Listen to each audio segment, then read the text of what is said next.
Jason, wonderful to talk to you today, not only as an actor for The Last Frontier, but also as an EP. Yes. So I had to ask, did you have to tell Sam to take it easy on you with that first Warner fight in the first episode? No, Sam Hargraves is not going to take it easy on me. No, no. It was, that was an extraordinary sequence, I thought, and it was like something I was like looking forward to doing and mentally preparing, and didn't want to let him down on. You know what I mean? He's got a track record of, particularly with Australians, with Chris Hemsworth. Well, I don't want to be the Australian that let him down. You know. It was one of the best days on the whole shoot for me, and it set the tone for the show and the reality in the world of our show, that it can be as quiet and then all hell can break loose in a second, and then we're gonna deliver intense sequences with big backdrops with stuff you're not normally used to seeing on TV. Which makes it all the more interesting because I noticed Johnny Knoxville. Yeah, Knoxville was on there. Yeah, yeah. Tell me more about working with him. Like, is there a fight, or is that more one of the quieter moments? No, I didn't have a whole lot to do with Johnny. He's in some other stuff, but he was just, he's such. I mean, I'm a fan of Johnny Knoxville. I mean, God, we all grew up with that stuff, and he was a lovely, lovely man, and he looks good on camera, and he plays a dangerous dude. What was great about it was I just talked with Alfrey, yeah, and she was talking about how her son made her watch Jackass when it was on, but then she was watching the link or she was watching The Last Frontier, yeah, and then her son is watching the opening with him in it, and he's like, "I'm watching this. I'm going to watch it now. I'm sold on this." In it. Yeah, it's funny. He gets so many people asking him about some of the stuff that he's done. You can't help it, and then you got to, Johnny, can I just? Oh, okay, sure, I'll go. What do you want? And, but he's like, I mean, he was great, and he's very good in it. Excellent in it. Well, I mean, there's a whole bunch of people on this project that have wonderfully varied resumes. Cliff Collins. Yes. Yeah. Oh. Yeah, Clifton's extraordinary. Always throws it down. Always. I did one of my first jobs in America with Cliff many, many years ago. Oh, which one was that? It was called Beneath Still Waters, I think, or something, or Still Waters or something. Yeah, it was like way back in the day. Cliff and I in a low-budget thriller out in the middle of Missouri, I think we were. Outside of St. Louis. Well, I mean, you have a wonderfully varied resume yourself because I loved your work in the Apes movies. Thank you. Yeah. But there were two roles I wanted to bring up specifically because I wanted to ask you, what do you think was the bigger missed opportunity? No further seasons of the Chicago Code, or no further movies after Terminator Genesis?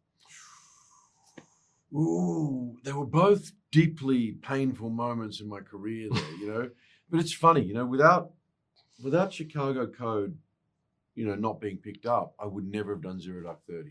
Oh.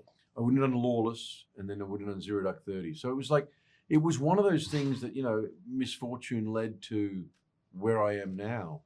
Terminator Genesis was like, we were just short of an automatic go again. Like a small number of, like, when you consider the box office numbers, because at a certain number, we went straight into 2 and 3. There was Matt Smith in that too as well. Yeah. He was a great actor. It was one of those points in my career that was just like, it just didn't go, and that's the way it's meant to be. You know what I mean? And so if I had to pick one, Terminator Genesis. Yeah, especially I had a good time with Arnold. Oh, and I'm one of the people that goes to bat for the fact that they did something really cool with your John Connor. Yeah, it wasn't just the same old thing. Like actually giving him that villainous texture really did. Yeah, there could have been more of that. There could have been more interesting things in there in retrospect. It was an interesting take and twist they had going for John. And the next ones are even more, but they'll never come to pass. They should do it as a comic book or something. They should. Very quickly before we go, you mentioned Arnold. Give me your best Arnold story from Genesis. From Arnold from Genesis. I mean, you'd be in the middle of, it'd be like 4 a.m, and you're shooting some big sequence. And Arnold's, his boys, his guy, because he's got, he's someone that learns his lines. They come and they say, "Yeah, Jason, yeah." You think, oh, he must have run lines. No. Now we play chess. And he'd set up a chess table, pull out a cigar. "Oh, no, don't smoke the cigars." "Yeah, no, but you play the chess." And you'd be playing chess in some strange place in the middle of nowhere with Arnold Schwarzenegger. He's the loveliest man. The loveliest man. He'll send me a picture every now and then, because I used to comment on his boots. He's always got, he wears his boots. He's got hundreds of them. He's been given them from all over the world.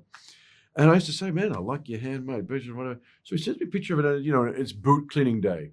And he set up his 300 pair of boots on the porch of his house. He's got his stogie. And he said, yeah, if you got to have them, you got to polish them, huh? And he sends this picture. And he spent so much time and effort to set this picture up of him cleaning his boots, you know. This is what I do. How is that not making the newsletter, Arnold? Jason. Wonderful, wonderful man. Jason, thank you so much for this. This has been a treat. Thank you very much.